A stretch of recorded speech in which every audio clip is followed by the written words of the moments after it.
Clearing of limiting beliefs. And for me, there's two types of clearings. There's inside clearings, which we're going to be focusing on today, which is clearing limiting thoughts and feelings. And let me read this quote first. A belief is assuming something to be true, to be a fact. A belief is not caused, it is created by choice. A belief about a thing's existence is not the same as its existence. So here are some examples, some common and limiting beliefs that people often have, that I've seen working with clients. I'm not worthy, or I'm not good enough, I can't do it, I don't know what I want because I'm too old, because I'm too young, because I'm too poor, because I'm too whatever it is that you're too.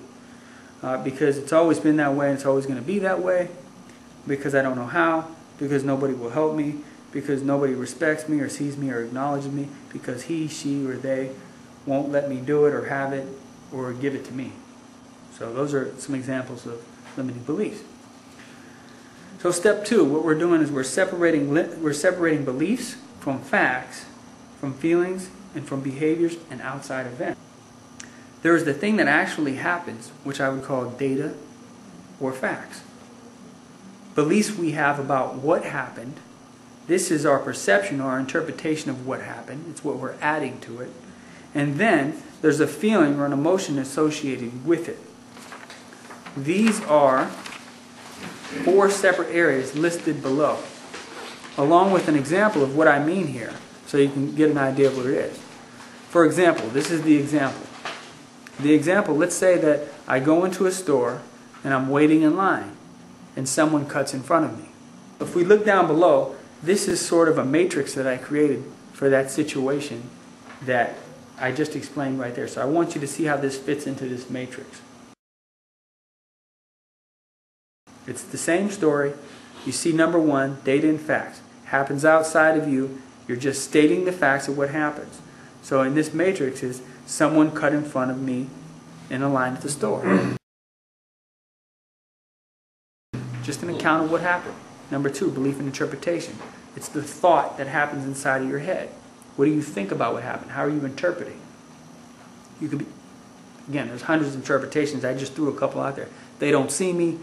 They don't acknowledge me. They're not respecting me. Or they're in a hurry. They need to get there sooner. We could go on and on and on with interpretations. You guys get the point here? Number 3, feelings and emotions. It also happens inside of you. There's 5 core feelings that we basically have. Sad, mad, glad, afraid, and ashamed. How do you feel about what happened? And about what you think about what happened. How do you feel about that? You could feel angry, you could feel shame, you could feel sadness. You could also feel joy. You could feel glad. Number 4, the action and the behavior. That's where the inside world contacts the outside world. It's what you do in response to all this. What did you do about what happened? You yell at them, or you ask them to go to the end of the line, or you sit with your feelings and go and share it with all your friends later on. Or you might just you might not do anything. You might just stand there and do nothing and feel happy about it, and that's the end of it. There's something very important here that I want to know. Your beliefs and interpretations and feelings and emotions about any outside situations that occur is telling you more about you than it's telling you about the outside event. So pay attention to your beliefs, your interpretations, your feelings, and your emotions, because you have the power to change them and the power to work with them. That's where all our work is done, inside. They reside within your dominion. Tell me the short story, not the novel version, but the short. Okay. Walking into a professional office for an appointment or busy, and being treated rudely. Okay. That's a fact. Okay. I can see where this is going to go. So, what is the fact? Walking up to the desk. So you walked into the. Yeah, to check in or to ask a question, you know. You walked in the office, then you asked a question. Mm-hmm. That's a fact, right? Yeah. I asked a question. Any other facts? Sign in for like the doctor's office. Signed in. Any other fact? Not looking up. Okay. So I walk in. That's perfect. So they did not look up. They did not look up. That's a fact, right? Sometimes they don't even open their mouth. They just look at you. So they don't open their mouth. No, they don't say anything. Yeah. Now, what did you tell yourself about what happened? What's your interpretation? I felt like I was being dismissed before I even... So I was being dismissed. Yeah. Yeah. What else? I was being dismissed before they even listened to what I was there for or my needs. Yeah. This is not just one incident. I'm just using Well, let's one. just focus on the one. Yeah, one. So that It's just like, it's I get bummed, because this is like... So I'm bummed. This is like how people are acting now. It's like... There we go. This is how people are acting now? Yeah. It's what you're saying to yourself. It's the interpretation of all that behavior. Well, I wish maybe I wish somebody else would have been there instead of that person. Yeah, I wish somebody else was there. But it sounds like it's the same somebody every time. Yes, it is. Isn't that ironic? Oh, not all the time, but it sure seems like a lot. Yeah. So it seems like it happens a lot. That's even an interpretation, right? Yes. It seems like it happens a lot. Any other interpretation? I mean, what is it? And this is what I'm getting at more is what you're telling yourself about what it means about you. I'm being dismissed. It's bumming me out. What is it saying to you about you? Well, it's like I don't know if this is the right word. Like, what is it about me that am I like invisible? What is it about me? Am I invisible? This is what you're saying in your head, right? Yeah. Am I invisible? What are your feelings? Ashamed and mad. Ashamed and mad. At the same time. Yeah.